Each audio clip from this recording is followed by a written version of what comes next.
साथियों, Yamuna express way पर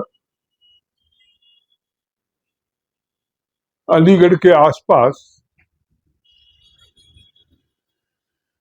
नोएडा की तरफ आते हुए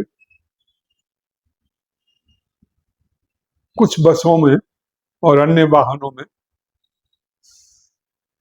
एक्सीडेंट के कारण काफी बड़ी दुर्घटना हुई है।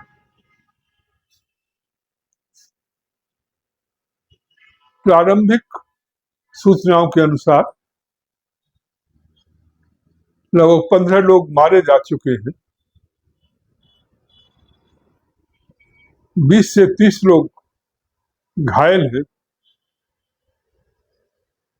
उसमें भी कुछ लोग गंभीर रूप से घायल हैं, जो कि जीवन और मृत्यु के बीच में झूल रहे हैं। और वाहनों का जो नुकसान हुआ वो अलग। ये घटना सुबह 5 बजे के आसपास की बताई जाती है।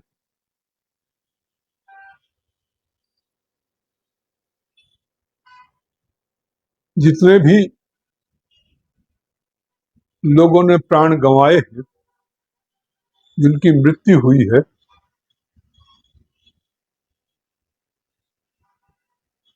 उनके पारिवारिक जनों के प्रति राष्ट्रवादी पार्टी की ओर से हम अपनी संवेदना व्यक्त करते हैं। जो लोग घायल हैं, उनके जल्दी ठीक होने की परमात्मा से प्रार्थना करते हैं।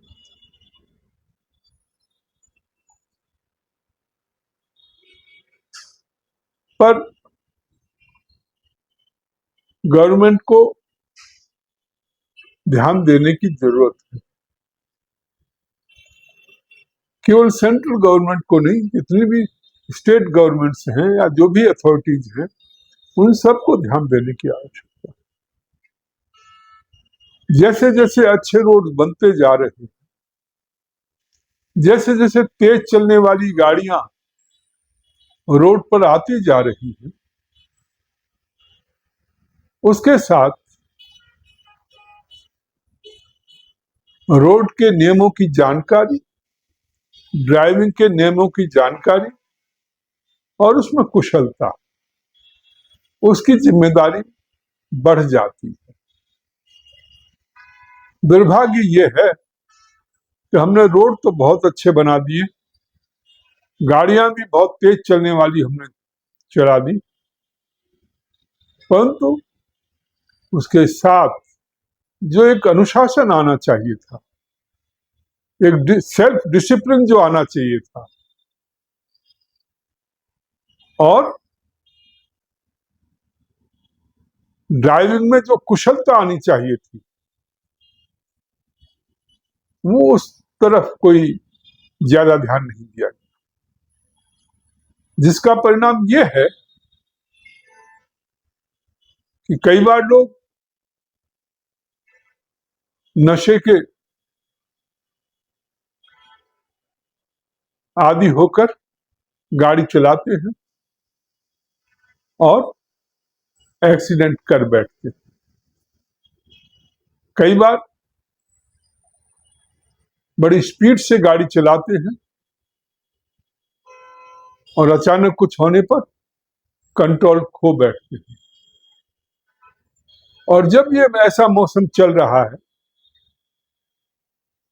जिसमें कोहरा दिखाई दे रहा है और सुबह के टाइम कोहरा ज्यादा पड़ रहा होगा, और उस क्षेत्र में कोहरा ज्यादा पड़ता भी है, तो उस समय गाड़ी की कितनी स्पीड होनी चाहिए ये भी नियंत्रित होना चाहिए। यदि आप एक्सप्रेस वे पर यदि उसी ढंग से गाड़ी चलाएंगे जबकि कोहरा है, फॉग है, उस समय भी उसी स्पीड से गाड़ी चलाएंगे तो एक्सीडेंट तो होंगे ही। और मुझे लगता है शायद इसी कारण से एक्सीडेंट हुआ है। सरकार से अनुरोध है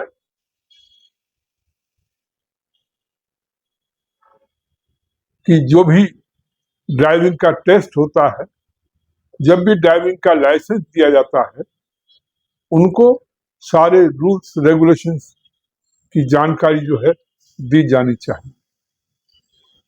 जो लोग चला रहे हैं उनको भी दोबारा जो है बुला करके उनका परीक्षण होना चाहिए कि वो कितने एफिशिएंट ड्राइवर हैं, उनको किस ढंग की जानकारी है, क्या वो प्रोफेशनली कॉम्पिटेंट है या नहीं है।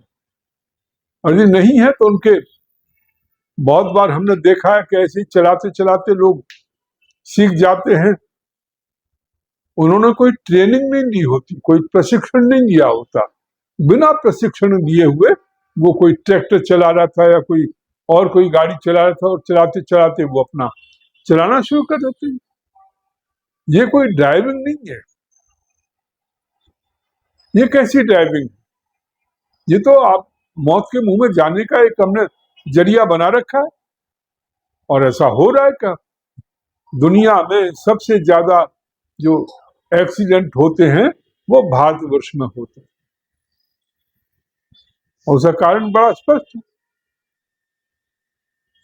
तो उस पर एनफोर्समेंट के ऊपर ध्यान देने की आवश्यकता है कि जो भी ड्राइवर हो उन्हें अपने रूल्स रेगुलेशंस, ड्राइविंग स्किल, वो सारी की सारी अच्छी तरह समझ में आनी चाहिए, तभी उनको ड्राइविंग लाइसेंस मिलना चाहिए।